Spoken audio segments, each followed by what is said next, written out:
So this is the double bed that Olivia and I sleep on, and this is the little bump that we've created to prevent her from falling off the bed. And then this is what Kaylin's created using the chairs from inside in the lounge and the mattress from the bedroom to add into our room. So this is our family room.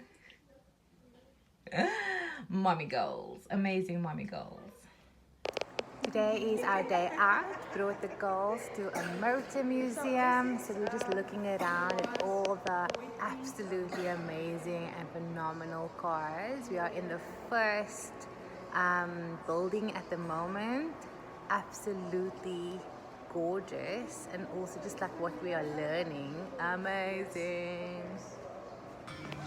So this is what I absolutely love about homeschooling. The ability for us to go anywhere and everywhere while this big pig is coming. Can we see him? Oh, he's going away. So we are gonna go out and have a look at the animals, and then we're gonna have a look at them, and then we're gonna feed them afterwards. Oh, take. Look at his tail though. You vicious, bro. Damn. You're doing some. He's very aggressive. Yeah. Break it up. Yeah. Break it up. Yeah.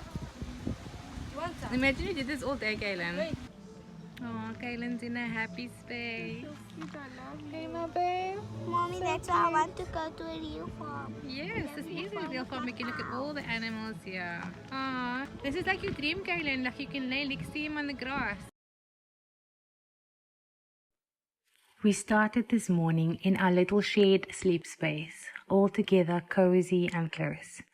It might not look like anyone else's setup, but it works for us. That's the beauty of creating our own family culture. It never has to match anybody else's. And today, on day 28 of my 90-day challenge, we followed what lights us up. Learning through exploring, touching, experiencing, and being together. These moments out in the world, discovering side by side, are what matters most to us. This is the life we're building. This is what feels right for our family. And I want more days like this.